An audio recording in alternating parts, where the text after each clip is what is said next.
अस्सलाम वालेकुम। SM news के साथ मैं हूं मुक़द्दर रज़ा। एसएम न्यूज़ स्टूडियो में खुशामदीद। खबरों का आगाज़ करते हुए खबर शामिल करते हैं कराची से।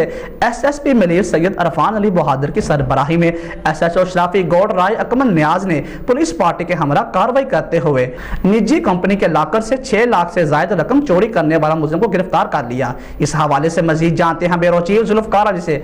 जी जुल्फ़कार अली, आगाह कीजिएगा। जी बिल्कुल, एसएचओ शराफी गौड राय अकमल नियाज का कहना है कि इंटेलिजेंस मालूमात पर पुलिस पार्टी के हमरा कार्रवाई करके मुलजम हाजिन को गिरफ्तार किया है। एसएचओ ने बताया कि पुलिस ने सीसीटीवी फुटेज की मदद से मुलजमान को शिनाख्त किया। मुलजमान कंपनी के मुलाजिम हैं। पुलिस का कहना है कि मुलजम हाजिन को गिरफ्तार करके मुलजम के खिलाफ ज़ाब्ते की कार्रवाई की जा रही है, जबकि इसके साथी मुलजम मोहम्मद मराद की तलाश जारी है।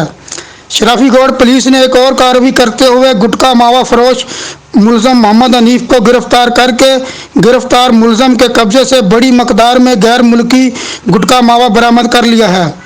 एसएचओ का कहना है कि गिरफ्तार मुलजम मोहम्मद हनीफ के खिलाफ मुकदमा दर्ज करके मजीद तफ्तीश के लिए शोबा तफ्तीश के हवाले कर दिया है। जी बहुत शुक्रिया जुल्फ़कार में तफसीलात से आगाह करने का।